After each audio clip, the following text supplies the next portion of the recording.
Okay, Bismillah. Iblis boleh bercakap benar tak? boleh. Dan pernah tak bercakap benar? Dan dia akan bercakap benar tak?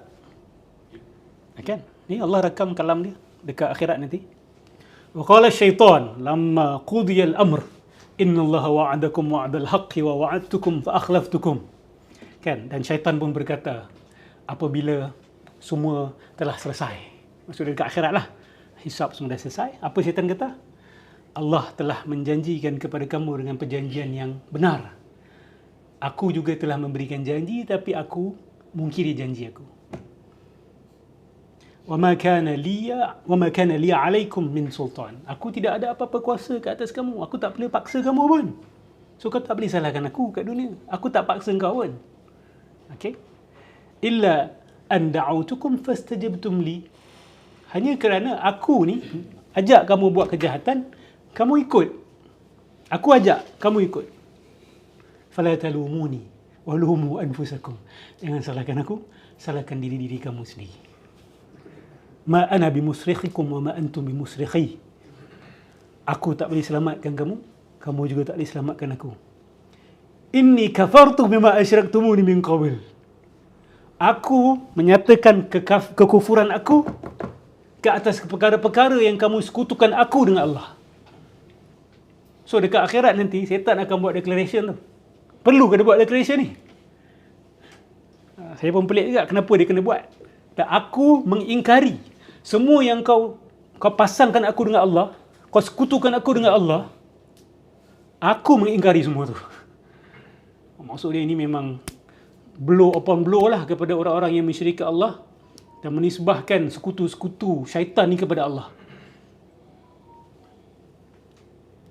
Inna zalimina lahum azabun azim. Ya, yang orang-orang yang zalim itu dapat azab yang pedih. Ini bercakap benar. Ini bercakap benar. Dan Abu Hurairah kan mendapat cadangan untuk baca ayat kursi untuk halau syaitan. Syaitan tak suka adalah daripada syaitan.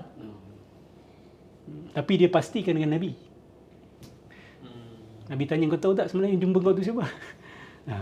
Itulah syaitan lah tu.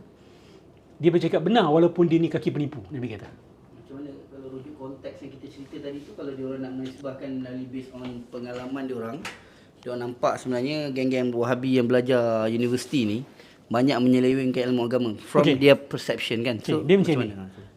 Pertama sekali kita kena tanya apa bukti itu iblis. Saya sebagai orang yang buat rawatan ruqyah, saya boleh insya-Allah confirm lah itu bukan iblis.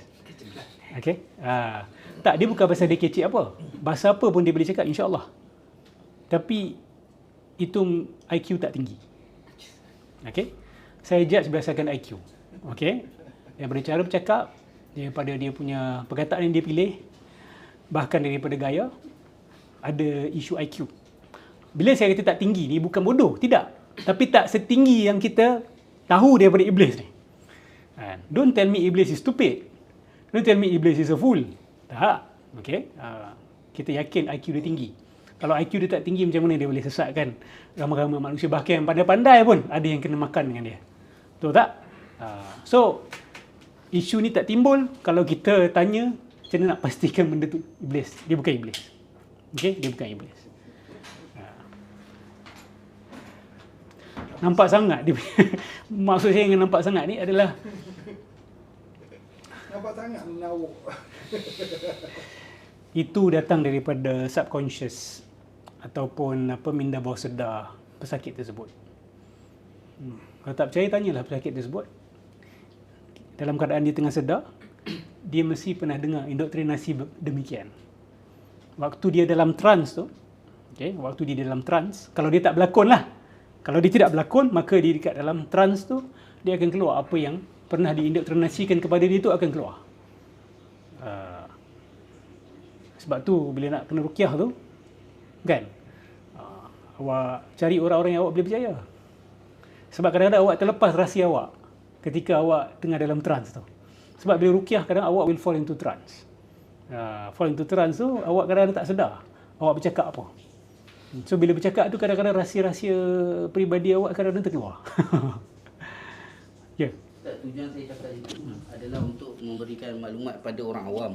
Sebenarnya saya bawa cerita ni sebab let's say orang awam dia tidak seperti Ustaz, dia tidak tahu menilai sama ada itu iblis atau tidak dengan based on experience dia, ilmu yang dia ada. So dia memang let's say kita katakanlah okey, kita letak keadaan yang lain di mana orang tu memang berjumpa, dia kata ini aku yakin memang iblis ni yang cakap ni.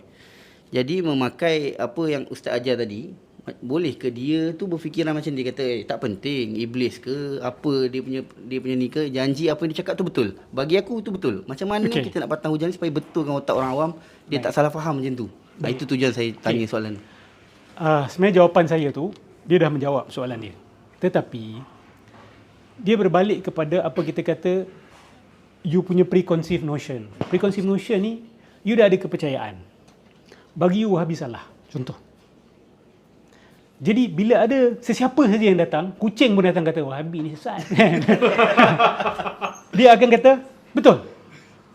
Aku tak kisah siapa pun cakap. Kucing kat rumah aku ke, lipas ke, setan ke, jin ke, pokok ke.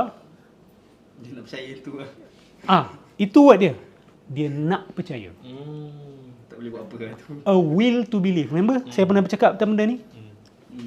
Manusia ni dia ada satu perangai kadang ni, kita nak percaya apa yang kita nak percaya. Bukan kerana benda tu betul. Bukan kerana kita ada bukti.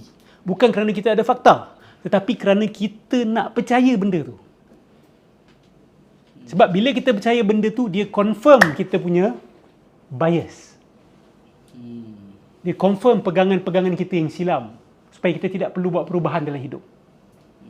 Sebab nak berubah ni bukan senang. Awak kalau dah 20 tahun diajar dengan satu aliran, berapa ramai yang berani nak tukar? Sebab kadang awak pilih kerja pun berdasarkan aliran tu. Awak pilih isteri pun kadang berdasarkan aliran tu. Awak namakan anak-anak awak berdasarkan tokoh-tokoh aliran itu. Awak mengatur kehidupan awak berdasarkan aliran itu. So bila awak nak buat perubahan, ingat senang lah. Sebab tu saya sangat tabik spring kepada mereka-mereka yang bila dia yakin dia silap, dia berani buat perubahan. Tak kira apa pun kos dia. Sebab tu kita menghormati mu'allaf. Jangan main-main. Mu'allaf ni bukan senang perjalanan mereka. Khususnya mu'allaf yang sudah berumur, kan? Yang tidak ada kepentingan keduniaan untuk dia masuk Islam. Tapi dia berani ubah dan dia tahu bila dia berubah tu banyak kesan-kesan buruk yang akan menimpa dia. Tapi dia buat perubahan juga. Itulah kerja kita sebagai manusia. Mencari yang hak dan bersabar di atas jalan yang hak. Tak kira dia sesuai dengan jalan kita ataupun tidak. So perhatikan konsep confirmation bias, preconceived notions, ini semua ulama kita dah bincang dah. Jangan dengar bahasa orang putih aja, oi, ni barat ni. Kan. Okey. Syekh Buti pun ada cerita, kan saya pernah cerita. Kalau ingatlah. Ke balik tak buat ulang kaji ni semua kan. Ada dengar balik ya. Syekh Buti kan pernah buat perbandingan dengan apa yang dibawa oleh William James. Yang William James membawa konsep the will to believe. Di barat ni dia orang letak apa yang dia nak dulu. Lepas tu dia orang cari kepercayaan yang boleh menyokong apa yang dia orang nak. Islam terbalik. Kita tanya, apa itu kebenaran? Maka aku akan tundukkan nafsu aku untuk ikut kebenaran itu. Bisa tak? We start with blank slate. Okay, what is the truth? A is the truth. Okay, my heart will follow the truth. Berbeza dengan, okay, apa aku nak? Apa yang aku nak percaya? Apa best kalau percaya?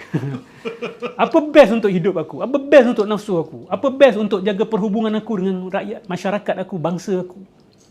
Dengan tok imam masjid aku? Apa kepercayaan yang aku patut pegang supaya dapat jaga semua ni? Maka lepas tu dia carilah apa yang menyokong lagi. Memandangkan kampung dia semua jenis, kita kata, abejatnya geng, kata abejatnya jalan. Senang ke untuk dia berbeza? Susah. Bukan senang. So kalau dia mengikut hawa nafsu, maka dia akan carilah fakta-fakta macam ni. Tengok, iblis pun kata Wahabi ni sesat. Nampak? Nampak? Dia akan guna tu untuk meyakinkan lagi diri dia. Padahal benda tu tak ada nilai pun dari segi ilmu. Dari segi fakta, tidak memberi apa-apa sokongan kepada dakwahnya. Okay?